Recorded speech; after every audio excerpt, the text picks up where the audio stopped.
Welcome to my best campaign. I'm Amanda Lee Smith, CEO of Monday Creative. Today we're talking to Didi Bethurum, Chief Communications Officer at Meow Wolf. For the uninitiated, Meow Wolf creates absolutely mind-blowing, immersive, and interactive art exhibits with permanent locations in Denver, Santa Fe, Dallas, and Las Vegas, and a couple more on the horizon. They've been listed as one of Fast Company's most innovative companies twice, and they actually employ 150 full-time artists. Each location is super conceptual. Omega Mart in Vegas feels like you're in an otherworldly convenience store. Conversion Station in Denver is a sort of cosmic transfer station. It's just pure maximalism, and I cannot wait to visit one. So Didi's going to tell us all about it. Maybe just to start, Didi, can you explain a little bit more about what Meow Wolf is and why does it exist? Sure. First of all, thank you so much for having me, Amanda. And what an awesome summary of what we do. It's a hard thing to explain. But yeah, I mean, at its core, Meow Wolf is an arts and entertainment company that creates large scale and psychedelic art wonderlands. Each one of them has an underlying story. They're designed to spark curiosity and promote your own agency to go explore. So, like you mentioned, we have 4 permanent exhibitions today. Soon this fall, we're opening in Houston and we'll be opening in Los Angeles in 2026. And so, we are on the horizon of putting together our Meow Wolf universe, which will expand beyond all of these exhibitions. There are no maps to any of these places. You discover as much as you seek. I did some digging. You started your career at Microsoft, a very Pacific Northwest place to start your career as someone from Washington State. And I think that was right out of college, and you were in project management and program management. And it seems like you were mainly in software for the first decade before making the transition to media, a really cool stint in Taipei, marketing for a smart scooter startup. And now you're 5.5 years in at Meow Wolf, living in Santa Fe. And I'd say you have what many would consider a dream job, launching giant interactive exhibits, working with more than 100 artists, and getting to take some real creative risks because Meow Wolf is really doing something that hasn't been done comparably before. How did you land this role? Well, I will say it was kind of the aligning of a lot of stars. I've always found marketing stuff to be so interesting, both from a creative standpoint and then so terrifying from a psychological standpoint. But the dichotomy has, kept me in it. And I've always joked this, artist and businessman have been having this insane dance off in my head. And in 2018, in the summer, I was kind of done with my role in Taiwan, and I found myself taking a road trip through the Southwest, visiting friends. It was the first time I'd ever been to New Mexico, and some of my long-term friends who lived here were working for this place called Meow Wolf. So I visited this House of Eternal Return space that had just opened. It was their first permanent exhibition that opened in 2016, and was kind of bonkers out of my mind about how mental it was. It just cracked open all these ideas about order and chaos and art as a perspective shifter and the reuse of materials and DIY. And I just kind of was like, whoa, these people have created something that I think basically has predicted what the future needs, right? People need to feel safe to go explore in the unknown and find new things that inspire them. And coincidentally, this Meow Wolf place needed a marketing lead. So it kind of just all fell into place.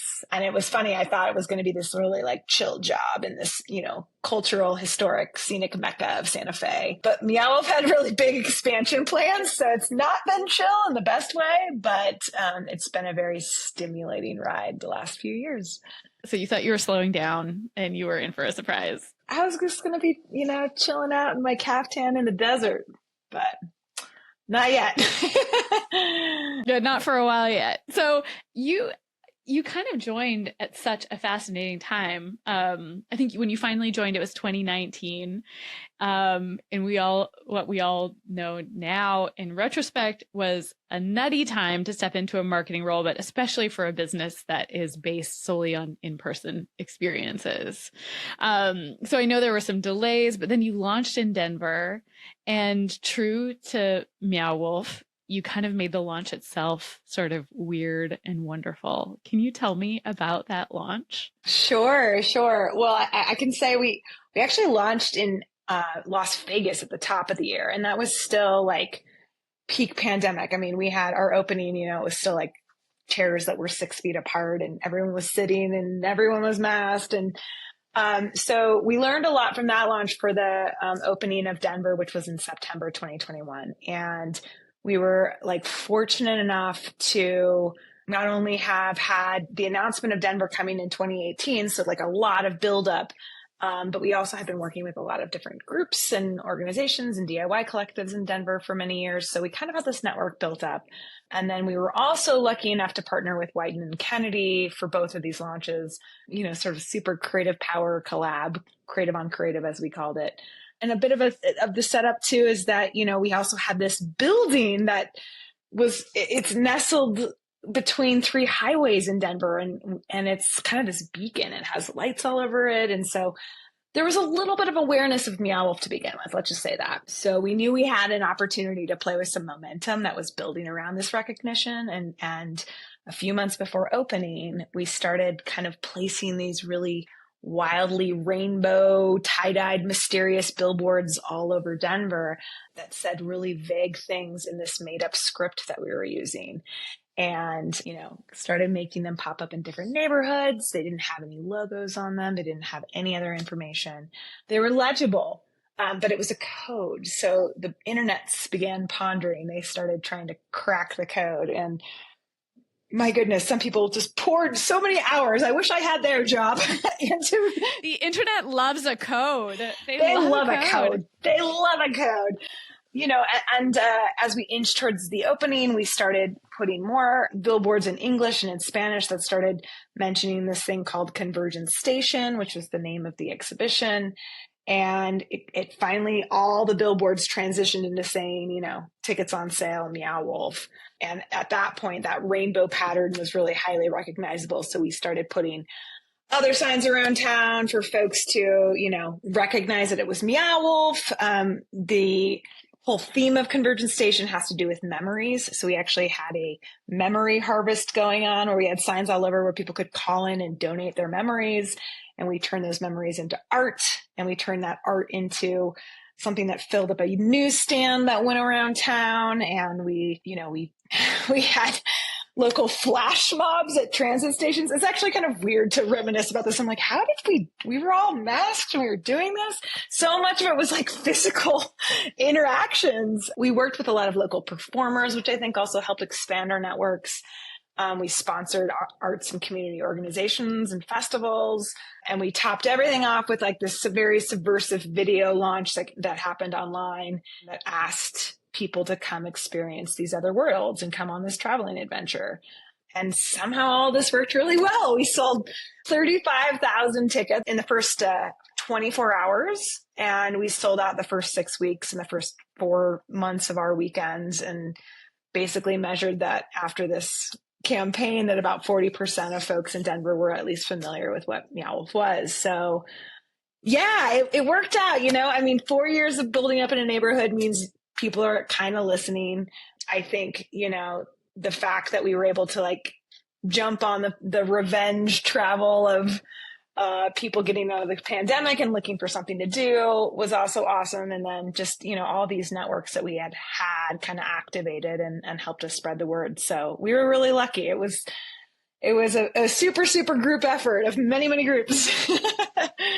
It's a real risk to spend a lot of money on billboards and campaigns with messaging that doesn't even tell people what it is.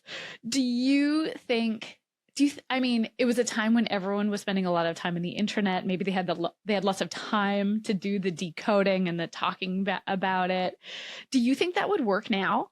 It's a really good question. I feel like our attention spans are even more shredded now with, AI and everything that's helping us, figure out how to do things better. I really do think it was the perfect time that people were just hungry for something to not only go do physically, but also something that kind of flipped the switch in their brain or wasn't the, the thing that they were expecting. And so I think that really helped us to our advantage to get people kind of wondering a little bit more or really craving that they needed to come and visit.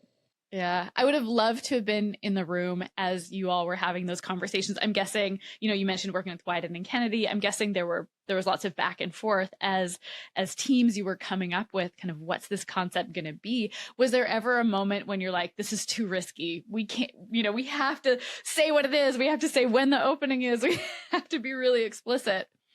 I mean, sure. At peak point, before we revealed who all these billboards belonged to, we literally had billboards that just said tickets on sale with this rainbow pattern. And it was like seeing that in the room and saying, wow, are people going to actually understand that this resolves to something, But it did. It did. And it's, I think it's the power of out-of-home advertising is so many people are just driving by the same thing every single day. And so you may as well play with it a little bit. It's something that they aren't expecting to change or they aren't expecting to resolve. So I think that was part of the magic of that. Is there something about the space and the location too? I mean, obviously it takes years. I think you mentioned 4 years to build out an exhibit like this. So people are kind of seeing this magical thing coming to life in their city. There's got to be buzz around it. Do you think they were just primed for it? Or did you kind of keep it under wraps what was happening in that space? We do keep a lot of the spaces under wraps, but we release a lot of details and a lot of different, pieces of the art. I mean, there's something like, I don't even know, there's like 200 or 300 different pieces of the installation that go into the Denver exhibit. There's 4 anchor spaces, and then I think there's something like 50 or 60 other types of rooms. And a lot of those rooms actually are, we have over 120 different Colorado-based artists that contributed and collaborated with us with their art. So a lot of those rooms and those spaces are actually fully done by Colorado artists. So there is a lot of storytelling that goes into kind of like what could be in there. But, I think this building in Denver, also, it's part of the Denver skyline. It's downtown. It's, like I said, it's nestled between 3 highways. We call it the Sleepy Pizza Slice. And it had a big Meow Wolf logo. So people were like, even if they didn't know what Meow Wolf was, they were like, what's going on over there? We have lights all around it that change colors. So, that was or is our permanent billboard that we still like to play with, and still gets a lot of, attention just based off of where it stands.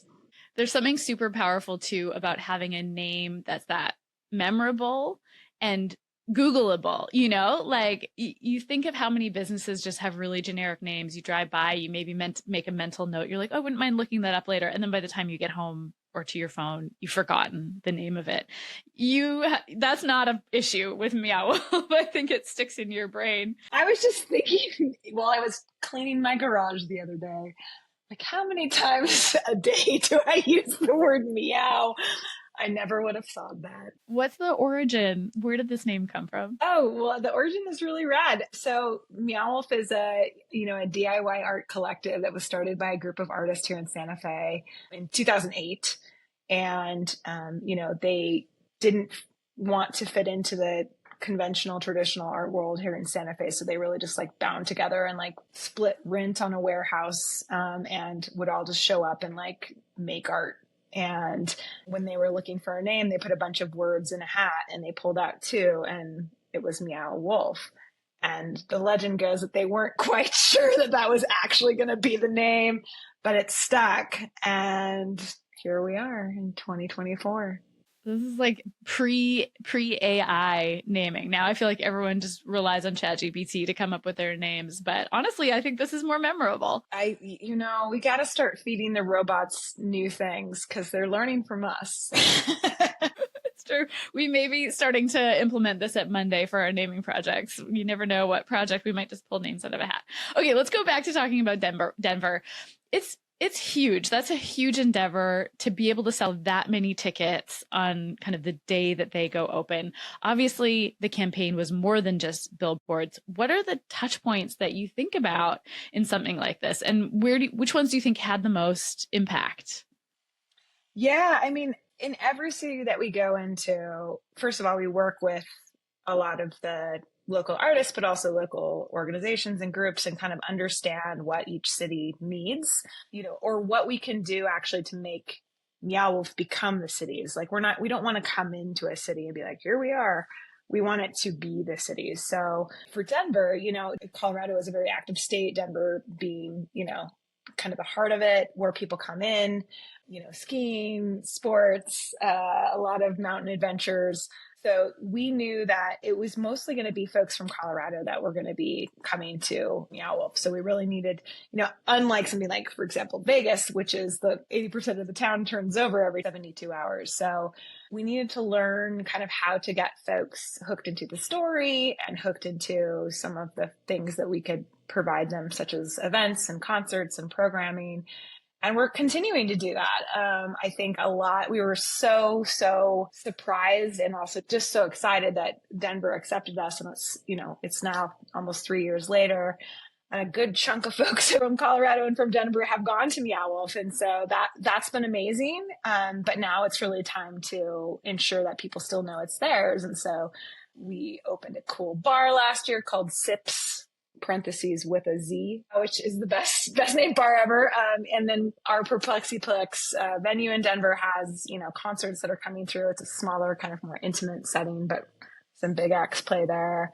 And then we're just constantly trying to invent new things and new programming. We have a thing called Adultiverse, which, it's kind of kid-free and you can walk through and drink. We've got Danceportation, which is like kind of our rave that happens every once in a while. We have a trashin' show of all these amazing, DIY fashion artists that use all these reclaimed materials to make things. And yeah, we're still experimenting and trying. I'm just thinking about all the names that you just said of your different events and thinking about like, oh, did every single one of those come from a hat? No, that came from someone's brain. You clearly have a very talented team behind it. I don't know if these concepts are coming from the marketing team or if they're coming from another side of things, but kind of who drives this? Who are what kind of a team does it take to do this? I will tell you that Meow Wolf has always had a very collaborative spirit. And right now, a lot of that still lives. So there's a lot of creative people. And actually, it's something I really have loved is that if you are in a creative brainstorm, everyone can throw out an idea. It's not hierarchical. It's the best idea or the best way to bridge to the next idea kind of wins. So yeah, there's a lot of ideas and there's a lot of names and there's a lot of wordsmiths and there's a lot of super creative people.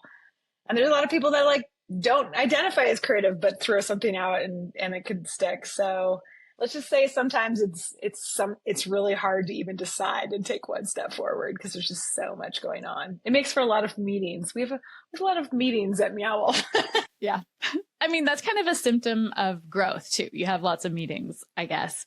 And which kind of brings me to this question that I'm thinking of as you're talking, which is as a leader of this team of creatives, how do you preserve that original spirit of collaboration that you're describing as everything grows? Every location you're at probably adding to your team because you have so many more assets you need to create, so many more touch points. How do you make sure that artist collaboration piece doesn't go away? I mean, I think the most important thing to know is that as much as Meow Wolf has this really, at least for me, intriguing and like very exciting origin story, these artists that, bound together and made something and now it's blown up into this huge thing.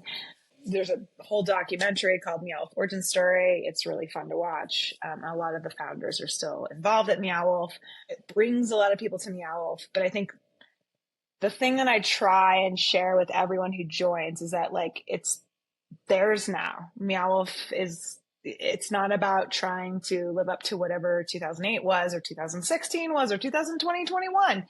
It's what you can bring now and how you are actually going to help Meow Wolf evolve, because Meow Wolf continues to be this beast that is, on this constant quest of trying to expose and build up new types of creativity. So I don't know. I think the more that you can just make everybody feel comfortable about sharing their ideas, the better. And that their ideas are part of the Meow Wolf now that is going to evolve into a Meow Wolf later, rather than trying to get back to anything in the past. So you're opening in 2 new cities in the next 2 years, I guess. Like these are big, ambitious projects.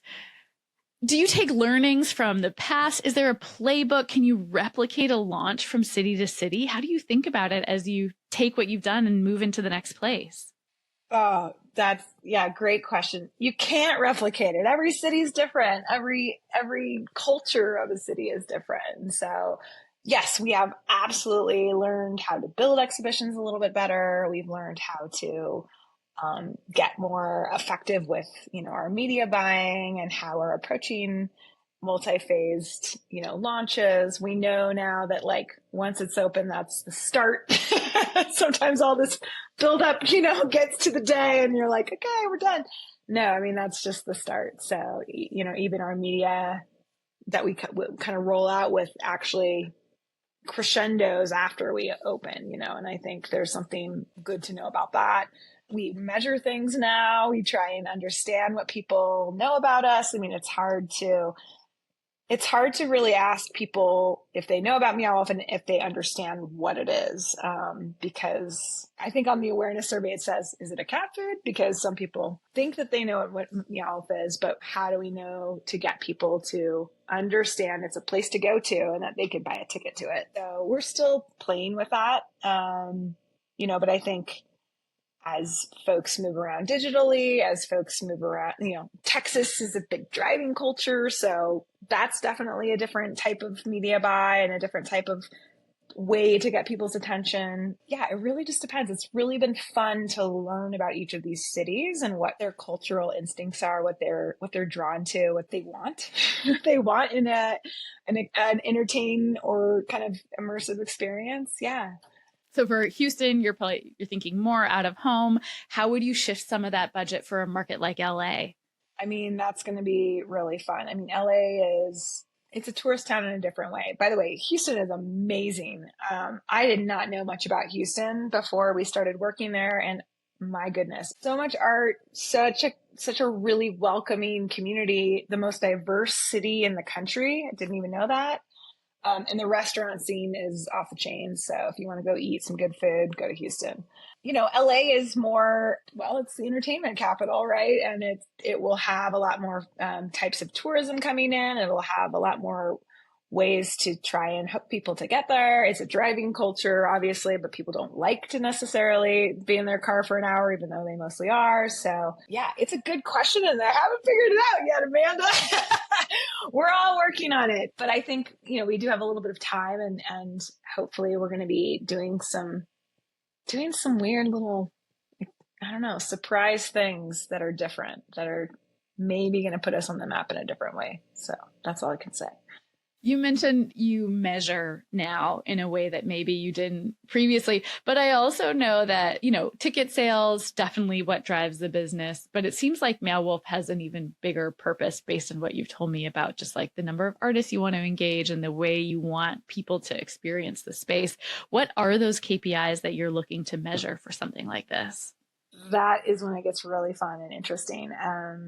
We have a big social impact portion of Meow Wolf. We sometimes have said that we're a social impact art project that fuels a business and a business that fuels a social impact art project. So it's like the cyclical nature.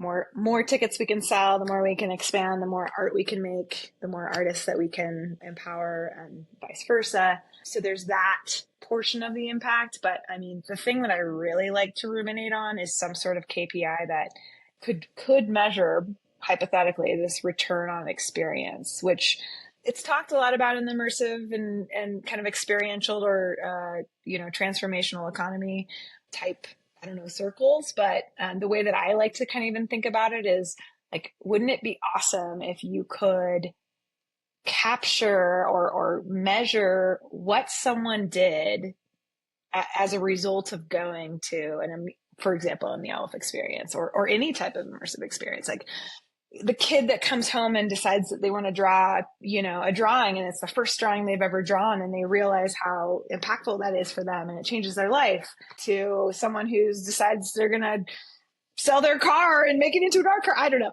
Whatever that decision is that's different from what they had come in with, I think would be so neat to be able to measure. And I have no idea how you would. Maybe it starts with some surveys of like, did you do anything differently because of this? But yeah, I mean, we get awesome things from kids. Like there's even one where this kid made a whole CD of songs based off of just the fact that he was so inspired by Meow Wolf. And we have some of them hanging up in our fabrication facility in Santa Fe. And it's always really fun to see. Do you have a way of kind of keeping track of folks after they leave? Like, are you collecting that data, able to do follow-ups? Yeah. So that also is what we're getting a little bit smarter on. I mean, of course, we always collect email addresses, but we finally have an app now that will allow for you to access a lot of the really cool content we've made about the story. There's all these like videos and quests and things like that, and things that you can collect in the exhibitions. So that's been really helpful. And, our dream is to really have this fully connected Meow Wolf universe. Each of the exhibitions has their own story and their own storyline and different characters. And when we opened the Dallas Fort Worth Grapevine exhibition last year, we kind of revealed that all the stories are connected. So you can start kind of seeing seeds between them all. But ultimately, we hope that, that you can access this entire universe without even setting foot in a physical exhibition, whether it be through a graphic novel or a VR game or an ARG. I don't know. We're exploring a lot of different things, and we're hoping that based off of how you consume media or how you want to be taken into an immersive experience, that we can give that to you in some way. So more to come on that. But yes, we're trying to stay in contact with everyone and figure out what they need to come back. And some of those storylines are dense, right? So we're trying to figure out what that hook is of like, if you really love this type of lore, Amanda, we're going to give you the next clue into the story. It feels like there's so many pathways to explore a Meow Wolf space that there's probably also so many pathways to take afterwards, and figuring out how to track those streams is going to be a fun challenge. It is a fun challenge. It's funny because I'm like, we made this and yet it's challenging to us. But I think that's the beauty of a nonlinear story, right? Like there's no maps, there's no right way to do it. So it is kind of a ball of all these different types of things to choose from. Well, speaking of challenges, you've now been a part of the launch of 3 of these locations, 2 more on the horizon. What is always the hardest part of a launch like that? I think it's changed a lot. When I first came to Meow Wolf in 2019, it was one exhibition and we had about 300,000 to 500,000 people going through it a year. Now we're close to 10 times as much. Well, at least our goals are very high. And so it is going from if you know, come visit us, kind of tongue-in-cheek, super subversive, to still wanting to be unknown and subversive and intriguing, but a little bit more accessible because you're inviting that many more people in. I think for me, it's ensuring that we don't dumb it down too much. Maybe that's not the right way to say it, but, ensuring that it's accessible enough, but stays, relevant and intriguing and doesn't kill the mystery. Cause I think the mystery is part of it, but you can easily, and we have had campaigns before that people just get lost. They're like, Meow Wolf, what's that? And then we try and explain it and it's subversive and it just gets totally overlooked. So it is finding that balance of like accessible and unknown. This is not a diss at all, but it's not the Museum of Ice Cream where it's just like an extended selfie backdrop. It is designed to make you think a little bit more. So it's not accessible to everyone necessarily, or it's not even going to appeal to everyone. So I guess, you talked about some of the ways that you bring people back through those events and experiences and those venues, but you also, I guess, have to extend the reach beyond just the residents of a certain area. So if you're thinking about Denver, once you've kind of tapped that 35% of Denver that might actually appreciate this type of experience, and then you extend to Boulder and then all the other cities. How do you then reach other folks that might be visiting and make it appealing to them and find that perfect fit audience that's going to get it and appreciate it? Yeah, it's a very awesome question too. And I think even awesomer for a market like Denver, which there's massive tourism to Denver, but it's not necessarily a Las Vegas or a Los Angeles, right? So it is constantly looking for those groups of humans that are looking to go connect and be in person and go be inspired. And I think people are craving it. I love everything that's happening in technology. As you mentioned at the top, I've worked in software for a while. My father worked for Intel, so I had a computer in front of my face from day one. But I actually feel like there's going to be a bigger renaissance movement back to being physical and being in person and being inspired by something. So it's finding those groups of people and finding those folks that are willing to travel or willing to come experience something new or travel to a place that they hadn't been before, that I think is on the fringe now. And some of the folks that we're really gathering in our fan bases. We have a lot of really fun content. I'm super proud of all of our teams for putting up all that they do on like Instagram and TikTok and everything. And a lot of it's just really entertaining content, but I think a lot of the fans there haven't even been yet. So it's sort of like, there's a lot of folks that know what Meow Wolf is, but they haven't been, which is good. We're halfway there. This guy. Yeah, thanks. We can't wait to have you though. And so it's, and hopefully we'll learn more about what you would like to see when you come. When you look back on the last 5 years, 5.5 years, what are you most proud of that you've been able to achieve?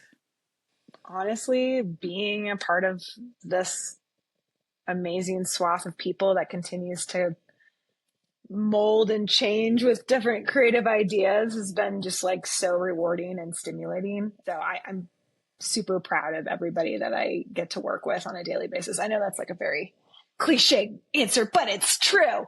I feel the same way about my job, so it's fine. I'm still blown away by everyone I work with. So, I mean, that's kind of like your best relationship ever, right? I will say not putting that logo on the Denver billboard was pretty fun though. Has it changed the way you think about marketing? Yeah, it has. I mean, like I said, I've always wanted to play in the space that like does marketing for the sake of something good. And I think this is something that continues to show me that that's possible. Like hooking people in with art, with weird ideas, with things they weren't expecting. And then basically you've hooked them in to come allow for their own mind to be kind of blown away by the unexpected is really awesome. And it's anytime I need to go be reminded by that, I just go to one of our exhibitions and watch people walk around and hear what they're asking about and what they're saying. And we just need more of that. So I think that that's the biggest learning. Yeah, I love the idea. Like even you being in Santa Fe, you're able to just like walk over to the original exhibit and just hear people, how they're talking. Like, do you ever just sit and be a fly on the wall and see how they interact with the space and get ideas from it? Yes. I think my favorite thing to see happen, which happens more often than not, is you'll see groups of strangers that run into each other and they're like, did you see the laser harp? Did you see did you go up into the bird's nest? Did you go into I don't know, they have all these different, names for things that they're trying to explain to each other. And they compare these, no, where is it? Oh, it's over there. You can't miss it, and they're like giving each other tips. And these are mostly people that aren't even involved in the story. I mean, there's lots of people that are also trying to figure out and solve some of the mysteries. But I love those because it's like these two people want to share like what just blew their mind and want to make sure that other strangers don't miss it. And so that's the thing that really I'm just constantly like refueled by. There's also something really cool about what you said about hearing the names that they give things, because language is so powerful. It's like I would start to steal those words from them probably and start to apply them to other things, because there's so much good to be pulled from people's instinctive labels that they give to things. Totally. And like every single person describes it differently. I mean, I have a whole team of PR managers who we have a doc running of all the different ways and pitches of like how we explain Meow Wolf, and every single person is different. And they're all kind of like, loaded with their own kind of special, cool adjectives and things. I don't know. It's really neat to see how people try to explain the unknown. It's probably one of the few brands that actually benefits from not having one consistent way of telling that story because it's about that personal experience and what it means to you. Yeah, exactly. Exactly.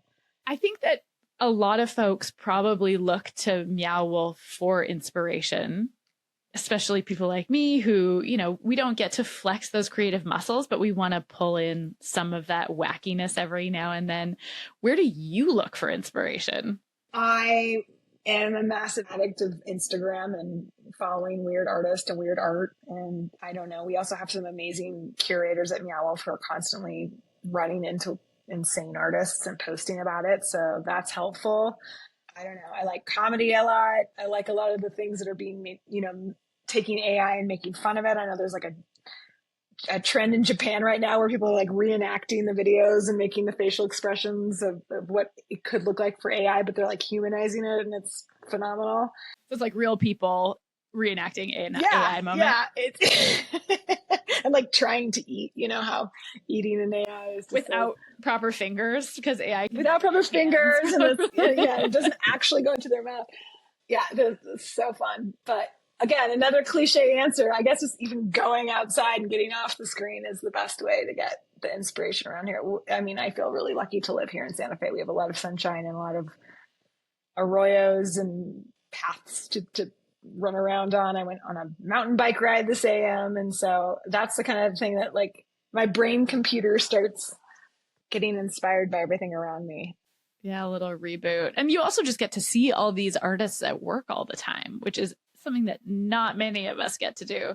I'm so lucky. Yeah, I'll walk outside of my office and there's like a 9-foot clay sculpture of this monster that is built with mirrors, and then the next day it's something else, and I'm like, okay, this is where I work. It's amazing. Yeah. So you have had, like a almost 20-year career in marketing and things that are marketing adjacent. What are some of the trends that you're paying attention to right now? And what do you think we should be keeping an eye on? Oh, I keep talking about AI, but I mean, I just read that McDonald's in Japan just dropped a AI commercial. So I feel like that's going to be interesting. And I think people will twist that just because it is really entertaining to see how quickly, people had 10 fingers in AI last year and now they have 5. Like it's learning very quickly. Okay. Couple more questions for you. What is the very best piece of branding or marketing advice that you've ever received? Oh, that's such a good question. So data is great. When you think about it, it's basically showing you measurements of the past, right? So one of the biggest visionaries I worked for once told me that he didn't believe in data and he wanted us as marketers to predict the future, because he's like, why are you measuring something that already happened? Like, this is old. And it kind of blew my mind because I was always like data-driven optimization, before that. But he found people who did. He was, he worked with this brilliant colorist who predicted the future of what colors will be popular. And he just surrounded himself with these like other futurists. And so I think leaving some room to get creative with predicting the future is the best advice I can give for a marketer. Or find those people who do, find those mystics, find those folks that just have a little bit more of a tap into the universal life force, or whatever you want to call it, some sort of, I don't know, unknown ethereal layer. Those are the people that are going to give you some of the best ideas. The marketing mystic. That's going to be a new title on LinkedIn. Yes, do not negate the power of the collective consciousness. Okay, last question for you. What's the next big thing for you, and what should we be watching for from Meow Wolf in the next few months? Well, I mean, we'll be opening in Houston in the fall, and if you watch closely, we'll be revealing exactly when that date is very soon, as well as a lot more about that exhibition. So come visit us there. As I mentioned, we're going to be doing a lot of other things to build out the Meow Wolf universe outside of our exhibitions in the next few years. So watch or follow us, and we'll we'll get you in. Even if you can't physically visit us, there will be ways that you can come hang out with us soon. And then I'm just very excited about Los Angeles. I think it's going to be phenomenal and many more fun announcements to come. So stay tuned. Yeah. Can't wait. Where can people find you online? Well, Meow Wolf, you can find us on Instagram, on TikTok. You can even find us on LinkedIn. We even LinkedIn it up. We're on all the social media platforms. We've got some really fun YouTube videos too. You can get tickets at meowwolf.com. And yeah, you can connect with me on LinkedIn too if you'd like. I enjoy that platform. It's just so positive over there, that LinkedIn. It is. There's no trolls on LinkedIn. No trolls. Everyone just likes each other's stuff. It's just constant ego boosting. Well, Didi, this was so fun. I love hearing about Meow Wolf. I think I'm going to be in Texas later this year, so I'll either be hitting up Dallas or Houston if the timing works out. And, I just really appreciate your time. Oh, Amanda, thank you so much for having me. This has been super fun.